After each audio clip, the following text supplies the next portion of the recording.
नमस्कार दोस्तों। काफी लंबे अरसे से मैं एक विषय पे कविता लिखना चाहता था और वो विषय हम सब की जिंदगी में काफी अहमियत रखता है। जी हाँ, हम सब की जिंदगी में कोई ना कोई राज होता है। राज किसी इंसान का नाम नहीं, राज एक रहस्य है, एक सीक्रेट है जो सिर्फ हम जानते हैं। हमारे अलावा हम नहीं चाहते कि कोई और उसे जान पाए। मतलब कुल मिलाकर हम उसे छुपाते हैं और छुपाने के लिए हर तरह का यत्न करते हैं, क्योंकि अगर वो राज सामने आ गया तो शायद हम शर्मिंदा हो जाएं, शर्मसार हो जाएं, या हमें डर लगता है कि लोग हम पर हंसेंगे, कई तरह की बातें। तो इसी तरह से एक राज पर है मेरी नई कविता, जिसका शीर्षक है पर्दे के पीछे छुपा राज। तो दोस्तों, इस राज को राज रहने के लिए कई तरह के पर्दों की जरूरत होती है। जैसे कि एक बहुत ही कॉमन सा पर्दा है झूठ का पर्दा। इसके अलावा संस्कारों का पर्दा, धर्म भीरू होने का या धार्मिक होने का पर्दा, कई तरह के पर्दे, मतलब आप जितनी भी कल्पना कर लें। उदाहरण से स्पष्ट करना चाहूंगा, जैसे मान लीजिए कोई व्यक्ति भ्रष्टाचारी है तो वो बड़ा धार्मिक होने का पर्दा लगाकर अपना राज छुपाए रहता है कि वो भ्रष्टाचारी है। और मजे की बात यह है कि वो ये जानने के लिए कि लोग क्या सोच रहे हैं, कहीं उसका पर्दाफाश तो नहीं हो गया है, वो पर्दे से चुपचाप झांका करता है। उन पर्दों के पीछे आड़ लेकर झांका करता है कि कहीं वो बेपर्दा तो नहीं हो गया। जी हाँ, पर्दे के पीछे छुपा राज। कविता शुरू करता हूँ। पर्दे के पीछे छुप कर वो राज न जाने क्या देखा करता था, बस टुकुर टुकुर झांका करता था। आज कल, कल और आज, क्या मालूम परखा करता था कि क्या वो राज अब भी है राज। आप समझ पा रहे हैं दोस्तों, राज का मैंने मानवीकरण कर दिया है। मतलब जो सीक्रेट होता है, राज होता है या रहस्य होता है, वो एक इंसान की तरह बिहेव कर रहा है, और वो राज क्या क्या हरकतें करता है, उसके साथ क्या क्या होता है, उसी को दर्शाती पंक्तियां मैंने लिखने का प्रयास किया है। मेरे साथ आखिर तक बने रहें, मुझे बहुत अच्छा लगेगा और आप कविता को एंजॉय भी कर पाएंगे। तो आगे बढ़ते हैं। पर्दे के पीछे छुप कर वो राज न जाने क्या देखा करता था, बस टुकुर टुकुर झांका करता था। आज कल, कल और आज, क्या मालूम परखा करता था कि क्या वो राज अब भी है राज। देख उसे, जाने क्यों ये लगता था मुझे, वो राज रहा करता है कुछ नाराज। देख उसे, जाने क्यों ये लगता था मुझे, वो राज रहा करता है कुछ नाराज। क्योंकि अब बजा नहीं पाता है वो अपने मन मुताबिक कोई साज। क्योंकि अब बजा नहीं पाता है वो अपने मन मुताबिक कोई साज। जब बजेगा ही नहीं कोई साज, जब बजेगा ही नहीं कोई साज, कैसे होगा इश्क का उसके आगाज।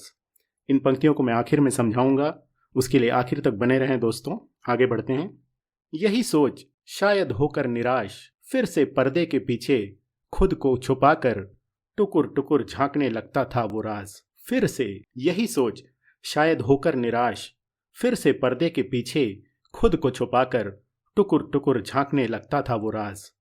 लगाकर एक झूठी सी ख्याली आस, लगाकर एक झूठी सी ख्याली आस, कि काश बजाने को मिल जाए उसको कोई साज। जी हाँ, बजाने को मिल जाए फिर से कोई साज। दोस्तों, राज, सीक्रेट अकेला पड़ जाता है, उसको मनोरंजन के लिए कोई साज चाहिए होता है। साज मतलब आप समझ सकते हैं, इंस्ट्रूमेंट। जैसे कि हम कोई इंस्ट्रूमेंट बजाकर, कोई वाद्य यंत्र बजाकर अपना मनोरंजन करते हैं, जैसे माउथ ऑर्गन हो गया, गिटार हो गया, कैशियो कीबोर्ड प्लेयर हो गया, या सिंपल मोबाइल कह लीजिए, अपने को एंटरटेन करते हैं। राज इतना अकेला पड़ जाता है, छुपते छुपते, सबसे अपने को छुपाते हुए, कि उसको लगता है कि मुझे कोई साज मिल जाए, मेरा मनोरंजन तो हो। बस यही कहना चाहता हूँ और आगे बढ़ाता हूँ अपनी पंक्तियों को। पर अफसोस, पर्दे के पीछे छुपा वो राज बिल्कुल अनजान था इस बात से कि, पर अफसोस, पर्दे के पीछे छुपा वो राज बिल्कुल अनजान था इस बात से कि अंधेरों को बनाए रखने के प्रयास उसके। राज को अंधेरा जरूर चाहिए होता है, क्योंकि अगर उजाले में आ गया तो पर्दाफाश हो जाएगा दोस्तों। इसीलिए ये पंक्तियां हैं।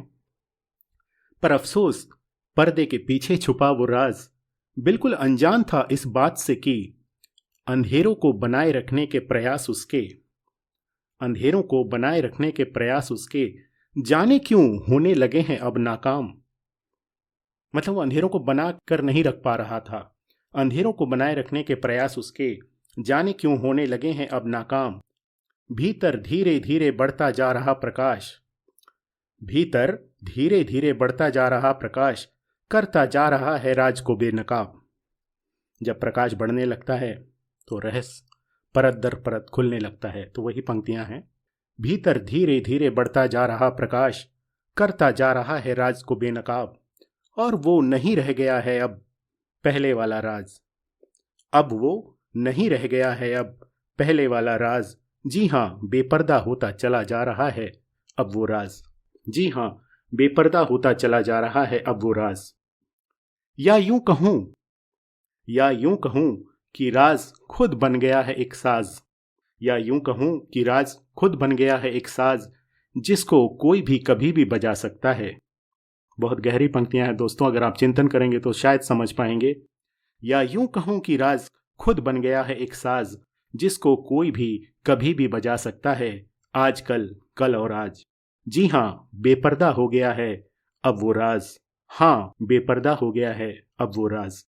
तो दोस्तों, ये थी मेरी छोटी सी कविता। काफी गहराइयां छुपी हुई हैं इन पंक्तियों में। अगर आप समझ सकते हैं तो आप मेरी कविता के मर्म को बहुत अच्छे से समझ जाएंगे। और इतने लंबे समय तक मेरे साथ लगातार बने रहने के लिए आपका बहुत बहुत आभार।